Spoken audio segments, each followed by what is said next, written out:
Good morning, good afternoon, good evening, and good night. Welcome to another episode of the Author to Author podcast. I am your host, Pamela R Haynes, award-winning author of 2 books called Loving the Brothers and Loving the Sisters. I interview independently published and traditionally published authors from around the globe.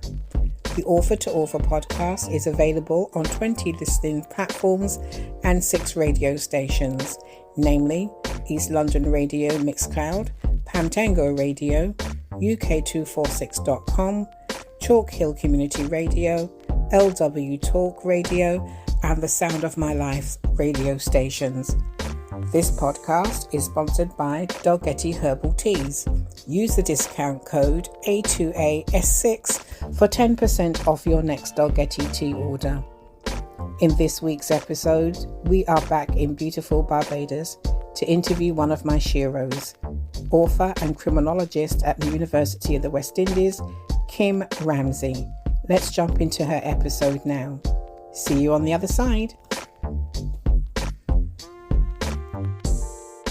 Hello there, Kim. Thank you for joining me on the Author to Author podcast. How are you? I'm well, thanks. How are you doing? I'm okay. I'm not too bad. Finally, I get to have this conversation with you. I think we last saw each other in Barbados back in 2020, January 2020, when I got a personalized copy of your books, 2 of your books. But thank you for giving us a copy of your very first book, Barbados Most Wanted. I'm sure it's going to make an excellent competition prize coming out of the podcast. So tell me, how was crop over this year? Hot, busy, packed with fets were very packed. It was a successful crop over. I would say that. Fantastic. Glad to hear. Are you on holidays at the moment or you still at No, work? I didn't take holiday at this time. Oh, okay. Mm. Okay. Is the island a lot quieter now? Are people now traveling out to move on to other carnivals and or go back to their own countries? I would say that. I think so. I think no, most of the fets have died down. You still see a few people here in Barbados, but most of them have gone back home. It's like usually it's like, you have the peak and then it just quickly de-escalates. So Yeah. We know each other through our mutual friend, Valerie, and we got to meet each other, I think it was for the first time in 2017. be I've that long. watched your career. Yes, I've watched your career quite closely since then. But before we get there, tell us in terms of your heritage, whereabouts in Barbados are you from? And tell us a little bit about yourself. I'm born and bred St. Philip person, so I'm from the country. I'm a criminologist. I've been one for 20 years, 23 years. Studied in England, studied in Leicester in the UK, studied clinical criminology. And since then, I have always been in the field of working with crime, doing research. I'm working with the Office of the Attorney General, working with the Minister of State, looking at crime prevention. So that's what I do. I work with crime prevention, looking at crime prevention programs. And I also teach at the university, been teaching there for on and off for about 20 years. And I write books. I write books on crime. I've written 5 books. The first one is Barbados Most Wanted, which is about 11 of our most notorious criminals in Barbados. And this is also my most popular book. And it looks at all of them who escaped from prison. That's why it's called Most Wanted. They've all escaped custody and were wanted for a period of time. I also have, let me put it in order. I have a book called Murders That Shocked Barbados, which looks at some of the most heinous crimes that happened in Barbados over a period of time. The first one, obviously all murders are heinous, but these are ones that particularly grab the public's attention. The first one is a murder that happened in 1930. Well, several murders, because the man went berserk and he killed about 5 or 6 people in 1933 in the parish of St. Andrew. And he then was hanged less than a year later. So it speaks to the swiftness of our judicial system back then compared to now. There are a lot of lessons to be learned about treatment of offenders, how swift punishment was justice, whether it was fair, because some people at that time were not given fair, quote unquote, fair trials. So this looks at several murders. that have happened over that period of time. And one of the most shocking ones was, which I ended with, was the Campus Trends murder in 2010, where these two guys firebombed a clothing store, a boutique, not knowing that there were six girls who ran in the back because they saw the attack going on, and they ran and hid in a closet in the back, and they were trapped. And the fire obviously engulfed them, and they perished. So those guys, that really invoked the ire of Barbadians, who collectively wanted swift justice and wanted the death penalty for them. So I've looked at some of those very shocking murders, and I've given my own analysis of those murders and the views on justice system and so on. This is also a very popular book. We had a murder, the Pele murder, with this guy who was supposed to be wrapped up in politics. The story is a very weird story. If you read it, it does not make sense. And then people again wonder, how come no justice was served in that? So it gives you a peek into crime in Barbados, how the justice system worked, how policing worked, how offenders were treated, how victims were treated, all the kind of things that I think that would make interesting reading and analysis. After that, I went on to write a more historical book. It is not as popular as the other books, but it is one of my favorites because I'm a researcher. And this looks at the history of our penal system. So it's called the Barbados Prison System, Chronicles of Incarceration, Death, Riots, and Reformation. And by the title itself, it talks about how people are imprisoned or were imprisoned from the days of slavery. So I've gone, if anybody out there is interested in the history of Barbados, this is a very good book to capture that history. Kim, how many prisons are there in Barbados? Because it's such a Only small place. One. But back then we had a prison in every parish because the prisons were tied to the plantations in slavery. So then obviously then we had the main prison in Corrid Street, which housed everybody in one place. There was no separation. So women, men, children were all housed in what I refer to as a dungeon. And obviously there was a lot of contamination. That's what the blue books and the persons, the colonial secretaries back then referred to them as contamination. So you have mixing of persons, children, as I said, males, females. So this book looks at the history of our penal system, and then it also looks at riots in Barbados, escapes from the prison, inquiries. We had a lot of inquiries in Barbados into things that happened in the prison and their outcomes. I've written a chapter on the different superintendents of prison that we have. I must note that almost every superintendent in our prison, left under a cloud of controversy.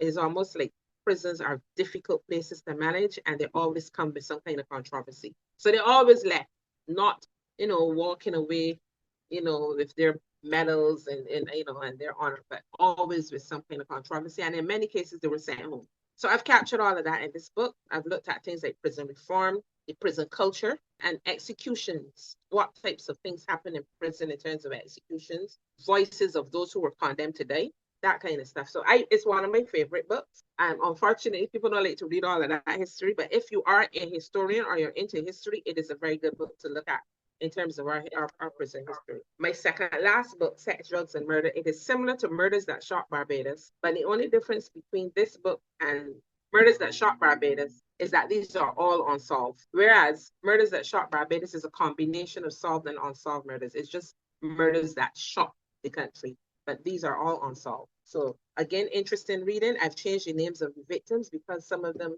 lived in circumstances that were not the best, and I would not want to get engaged in victim shaming. So I changed the names. But it's interesting to note the title will confuse people because it's not a book about sex. It's just that many of the murders in here were related in some way to either prostitution or something like that. Some activity of sex was involved in some of them. There are some people who were selling drugs and got killed because they were selling drugs, and that's why you have the drug title in here. And then obviously all of these culminated in murder. Drugs, because there was prostitution that involved drugs and stuff like that. So these are all factors that I discuss in this book. They're all unsolved murders. But as I always tell my readers, if you put on your Sherlock Holmes hat, you probably can solve some of them. Or you know who, as we said, who done it. And my final book is The Unspoken, A Glimpse of the Dark Side of Gang and Street Culture.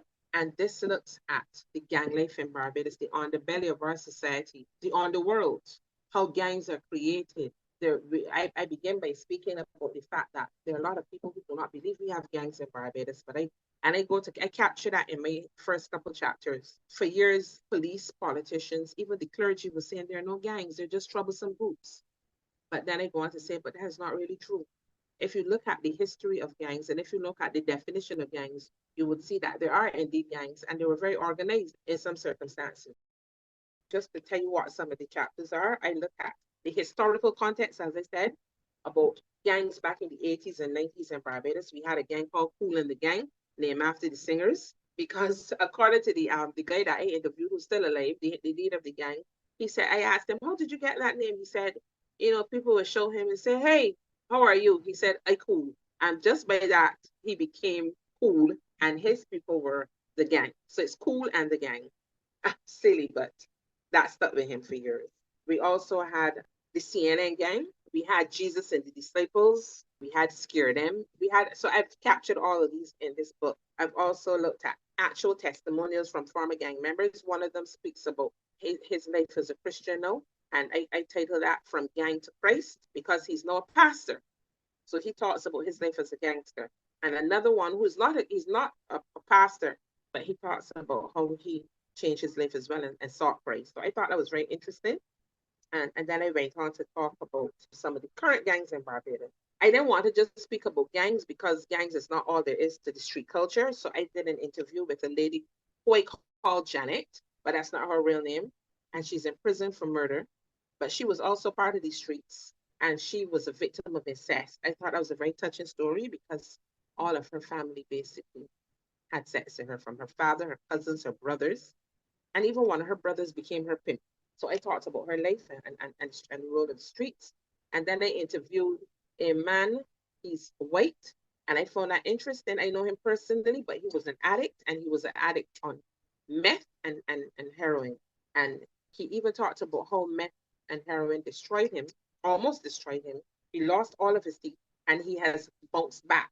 Talked about the thousands of dollars he spent in the drug business, buying drugs in clubs, partying, where he would meet the drug supplier in the toilet and they would exchange the transaction. Very touching and very opening story about what really goes on in Barbados that we who live on the surface do not understand. But if you dig deep, you will understand the things that go on in the streets in Barbados. I talk about the role of women in gangs, how men in gangs view women, which is very interesting as well. And I talk about social exclusion. Where are these gang members coming from? They're not coming, most of them do not, I'm not going to say all of them, most of them do not come from the upper echelons of society. They're usually from disenfranchised societies, communities in society. So I talk about that too, and the importance of gangs and the importance of understanding gangs and understanding the subculture by understanding that alienation and that social exclusion. And then I interviewed what we would call a Don. Jamaica refers to them as Don. In Barbados, we call him the boss of the community. I interviewed a former boss who talked about how he grew from being just a normal member of society to a drug boss. And then I end off with my discussion. And that basically is that's the synopsis of my 5 books that I've written in 5 years, 2018 to 2023. Well, congratulations, Kim. A Thank you. huge body of work, especially in the last few years. The last time I met you, you just had the 2 books. So, congratulations on all the Thank others. you. And you Mhm. gave a thorough analysis. You've taken away all of my questions by summing up all of your books, which is absolutely fine. Perfect. But tell me, how do you go about your research, number one? And number two, how do you gain the individual's trust that you're going to tell their story in an appropriate, sensitive manner? Okay, the first question is about how I went about doing my research. Newspaper articles, interviews with stakeholders, gatekeepers. So I find people who know people, I approach them, tell them to introduce me to this person. The prison has been extremely helpful in most of my books. Police, I could not have done any of this without those 2 institutions. So reading files, police files, etc., and going to interview some family members. The most difficult part of it was the family members, especially with the books on murders. They do not want to talk to you. It is understandable. I do not know how people get it done, but families are always the most difficult hurdle to cross. What I tend to do is that I tell them, I would try to respect their privacy. I will let them know because most of these murders are already known about, and I try not to use recent murders. I go back very far. That's why I told you about the 1933 murders. I went up to the 80s and so on. But I write it. That's the most difficult part of it. Writing about the actual persons who commit crimes was easier because they're documented. So you just refer to what's documented, and most of them are dead. So I relied heavily on interviews with police, former police detectives, some of who've passed on since I've interviewed them. God rest their souls. But I relied heavily on interviews, and so I use triangulation, a mixture of documented stuff, first-hand interviews, second-hand information, going out there and talking to people who knew these people. It was exciting, sometimes dangerous, but I've never ever once been compromised. So I consider myself very lucky. I've gone into the dark bellies of society. I sat on steps in the ghetto at 7 o'clock in the night and interviewed people. But I've never had an air of fear about me because I did not. I think when you walk with an air of fear, you will not get through. I am no threat to anybody. So I never went in with that view. I just did what I had to do. Sometimes, most times, I will tell people where I am and that some of my police friends know where I'm going. But that's how I gathered my information. Your second question was about trust and confidence, and oh, people well, are that sharing that their ties into the stories. question, right? That ties into my answer just now. With the guys in prison, when I interviewed them, I told them what types of book I was writing. There's some things they told me that I did not put in the book, but most of the things they were comfortable talking to me about. And my book on the gangs, I did not use their names, so there was anonymity in this book. Where persons did not want me to mention their names, I did not. So there are people I interviewed in my books that I did not put their names. That happened a lot in this last book. There were some people though that did not care, and they told me I could use their names. The stories that I got from from documentaries or from newspapers and stuff, I use the person's real name. Oh, wow, that's fantastic. It sounds really, really interesting in terms of how you got the information and put your books together. But what was the main motivation behind writing the books in the first place? Documenting, leaving a trail of our history for the young ones coming up who do not know, who will not know, who barely. My nephew, who's 9 years, a great nephew, he does not know who's Mark Young, Alfred Harding. He does not know who's Buddy Braffett. These men have died many years ago. When Mark Young died, I was a teenager. Zane is 9 years old. So when he becomes an adult and is interested in reading these things, we have a history that has been collected. I keep telling people a history does not always have to be positive. You can have dark history as well, but you have the history.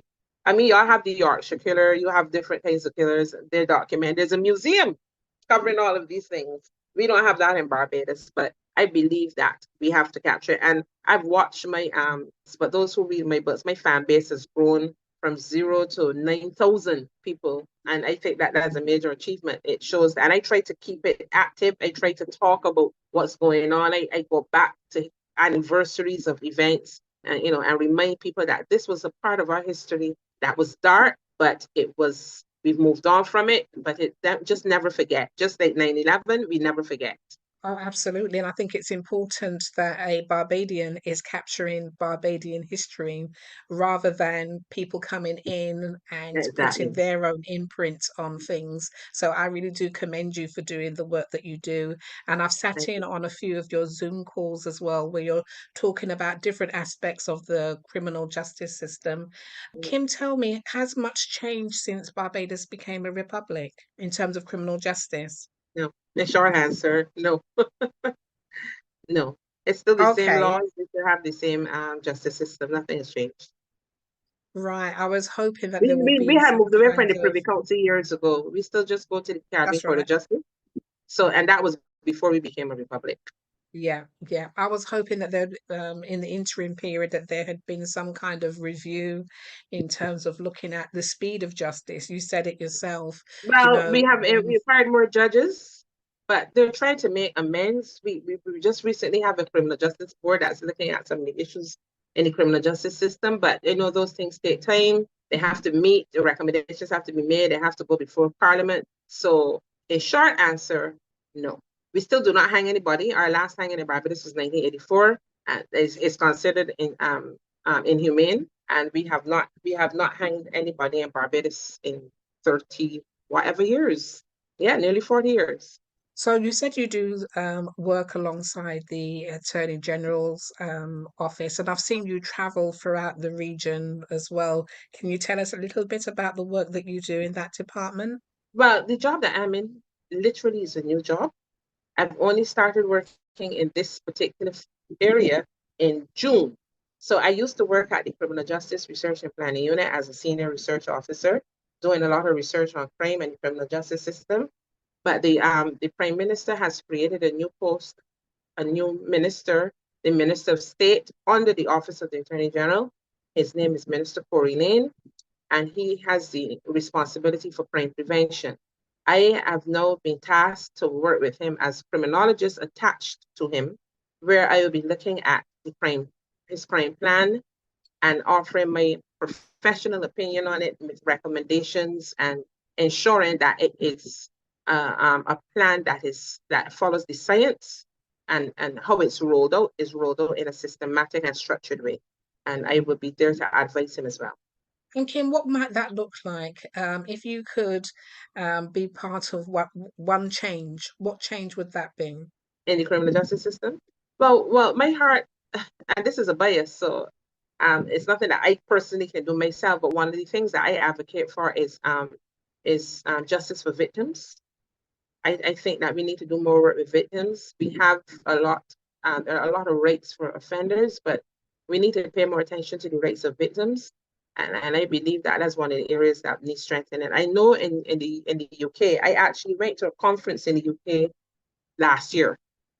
Modernizing Criminal Justice was the conference. I was invited to it and I attended.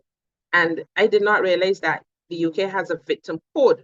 So it is something that I think that Barbados, I actually want to recommend it as something that we should consider, where we outline some rights for victims and ensure that those rights are followed by all, including the justice system, including police, prisons, and other agencies, and including the right to a fairly speedy trial. So those are things that I'm advocating for, and I'm hoping that in my lifetime I get to see, including victim compensation. That's wonderful, Kim. We're on the same page there. I do Mm-hmm. think that it's unfortunate for the defendant and also the victim of an offence for to be going on for years and years and years, and people losing their liberty because they're incarcerated, waiting for a trial date to come up. And we in the UK have things like custody time limits. So from the time that person is on remand, the clock starts ticking in terms of how speedy people Exactly. work their way up through the criminal justice system to a The conclusion. challenge, the challenge that we have is that there are few criminal lawyers to the amount of crime we have. It's not a lucrative or sexy field of law. And then we obviously have a lot of challenges within the system itself. I'm hoping, as I said, with the new criminal justice board, looking at these challenges, that we will see improvements in years to come. But we have to get rid of the backlog first. And there's a lot. There are thousands of cases. Yeah, to Some going see on that. for over 10 years. Yes, I think I read about one case in the newspaper. The guy had slipped through the criminal justice system and was on remand for 10 years. Not acceptable. But moving away from that now and back to the books, what are your future projects? As I'm sure that there's another book in you, Kim. um, I'm thinking of writing a book on dangerous offenders, but I'm not sure yet. That largely relies on the willingness of those who are the dangerous offenders to want to talk to me, because I would not want to write a book without talking to them firsthand. There's one dangerous offender who killed himself in prison, so obviously that does not matter. But it would be nice to have an interview with them to find out their backgrounds and to have a psychological opinion on these persons, because they live among us. And if we can see what are the risk factors, that will go a long way in getting help for persons who need help before they become dangerous offenders and problematic to society. Any other projects in the offing? Not where books are concerned. No, no. I think I personally have done fairly good with 5 already, and they're all people like them. People like the books, and I appreciate that, because when I first wrote Barbados Most Wanted, I was a bit scared because I did not know how it would have been received. But I've heard if I get 100 comments, 99 of them are positive. So I know that it is something good. You will always have the one-off comments about people from people, but for the most part, the comments have been really good, and the feedback has been excellent. That's Mhm. really nice to hear. And you're right, there will always be one person, but my view is not everything is for everybody. They'll just have to rock and roll with that if they're unhappy with the book. And furthermore, do the research and write your own book then. And so many Exactly. people have a lot Mhm. of talk, but the kind of diligent work and research that you have to do to put into your books, it's not like fiction, is it? I in my books I can say the sky is pink if I wanted to.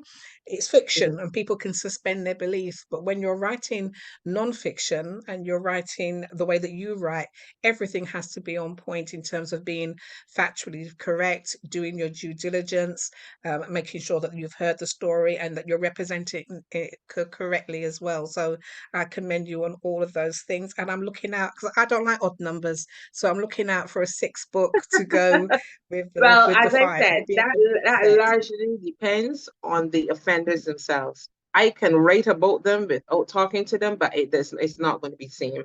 So what I may do is look at how, like on crime channels, because they do a lot of research on offenders. Many of them they don't talk to, but they talk to people who know them. So I will see if that is an option that I can also explore. Well, Kim, is there also a documentary or a film, somewhere in I'm your trying. mind that's That has been on the cards for so long, but the money and investment is the challenge. People want me to do a documentary. People want the film, but we don't know where to turn to get the money because you can't well, write a film. why not say something to my listeners now and name a couple of things on your wish list because you just never know who's listening. Okay, well, that's true. So there was discussion about writing about a film. We actually did some shooting. I don't know if you remember because you follow my page. We did some short videos.